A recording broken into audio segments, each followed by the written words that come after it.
O coronavírus e a economia. Quais as nossas opções? Com a pandemia do coronavírus, estão sendo executadas medidas de quarentena para salvar a vida das pessoas. Mas se elas ficarem sem poder trabalhar, os impactos na economia parecem ser piores do que o próprio vírus, o que as faz questionar a quarentena.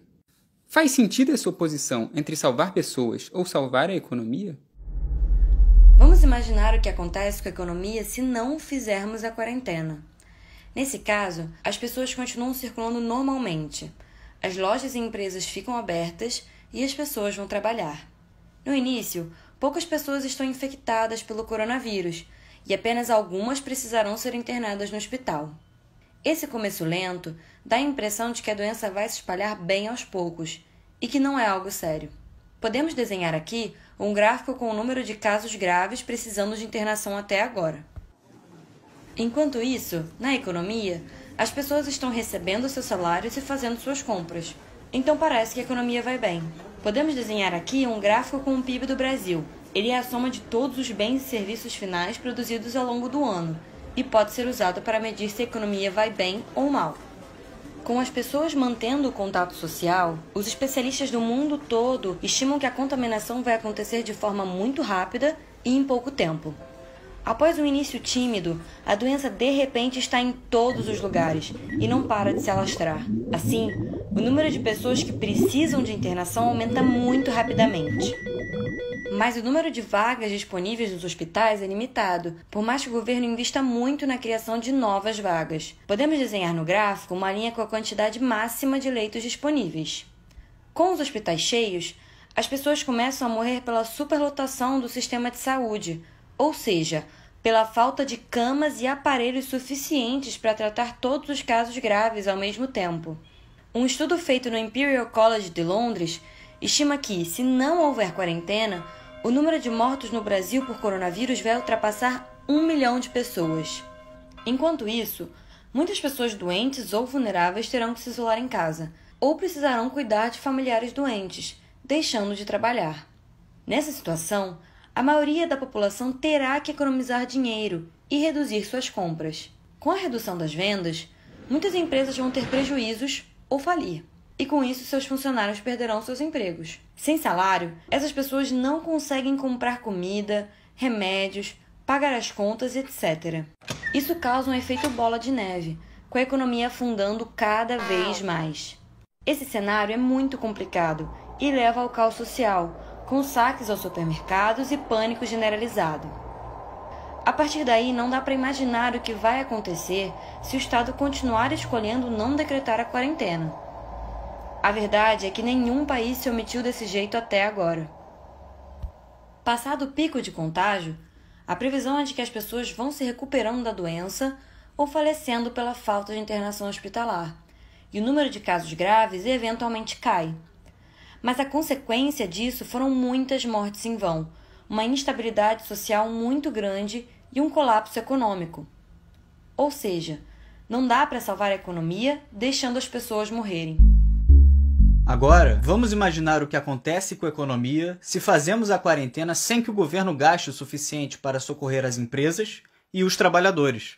Com a quarentena, haverá menos pessoas interagindo, diminuindo o ritmo de contaminação da doença. Dessa forma, os casos graves vão surgindo aos poucos, e conforme os pacientes antigos se curam, o sistema de saúde consegue receber a maioria dos novos pacientes.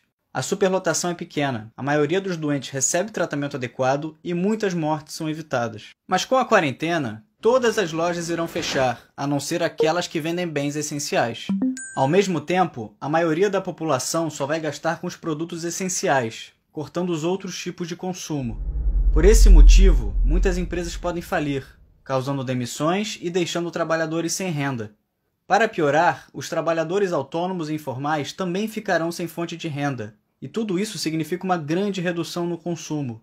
Como consequência disso, o PIB vai sofrer uma queda drástica. Essa queda pode colocar em risco o próprio consumo dos bens essenciais, porque sem salários e sem a renda de pequenos negócios, as pessoas passam a não conseguir comprar nem o básico, e de novo podemos ter um cenário de caos social. Em uma situação de falta de alimento e desespero, as pessoas podem violar a quarentena, o que causaria a aceleração da transmissão da doença e o aumento do número de casos graves.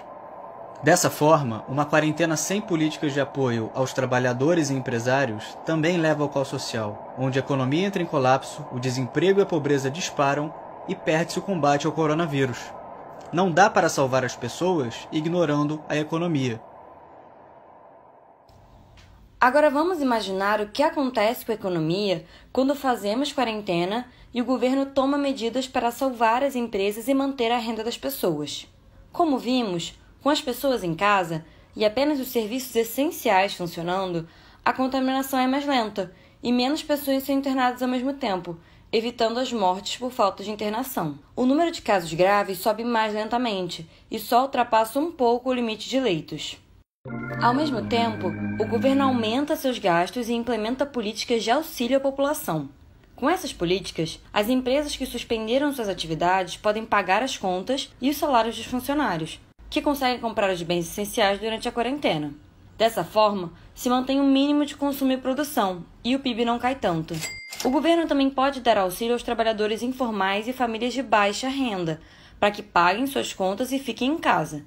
Isso também ajuda a manter o consumo e, mais uma vez, impede que o PIB caia muito. Esses auxílios precisam vir de várias formas, não só com grandes políticas de renda básica, mas também empréstimos subsidiados para empresas, adiar pagamentos de impostos e suspender a cobrança das contas de luz, água, gás, etc. Só assim as famílias poderão se sustentar e as empresas não quebrarão durante a crise da saúde, o que é essencial para a quarentena funcionar e os hospitais não serem sobrecarregados. Passado algum tempo, o número de casos graves começará a cair, mas durante toda a crise são necessários auxílios do governo para a economia conseguir se manter. Apenas assim será possível que as empresas voltem a funcionar após a crise e a população tenha como voltar a consumir, retomando o crescimento da nossa economia. Esse é o único cenário onde o colapso da economia e da saúde é evitado. Implementar uma quarentena junto com fortes políticas públicas de auxílio a empresas e pessoas é a única saída que temos. Por isso, não existe dilema entre salvar a economia ou salvar a vida das pessoas. Só é possível passar por essa crise protegendo ao mesmo tempo nossa população e a economia.